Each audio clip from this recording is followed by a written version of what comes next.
ராஜராஜ சோழனின் 1030வது சதய விழா தஞ்சாவூரில் கோலாகலமாக தொடங்கி நடைபெற்று வருகிறது.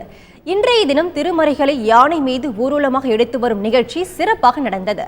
இது தொடர்பாக நமது செய்தியாளர் ராபர்ட் தரும் கூடுதல் தகவலை தற்போது பார்க்கலாம்.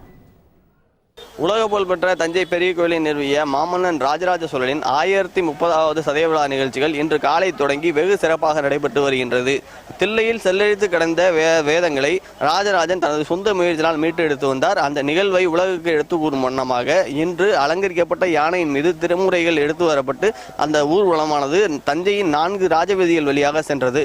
இதனைத் தொடர்ந்து தஞ்சை மாவட்ட ஆட்சியர் சுப்பையன் அவர்கள் தஞ்சையில் உள்ள ராஜராஜ சோழன் சிலைக்கு மாலை அணிவித்து மரியாதை செய்து அந்த மாலை அணிவித்த நிகழ்ச்சியை தொடங்கி வைத்தார். இதனைத் தொடர்ந்து தஞ்சை சட்டமன்ற உறுப்பினர் ரங்கசாமி அவர்களும் மாலை அணிவித்தார். இதனைத் தொடர்ந்து பல்வேறு சமூக ஆர்வலர்கள், பல்வேறு சமூக அமைப்பை சேர்ந்தவர்கள் தொடர்ந்து ராஜராஜன் சிலைக்கு மாலை அணிவித்து மரியாதை செய்து வருகின்றனர்.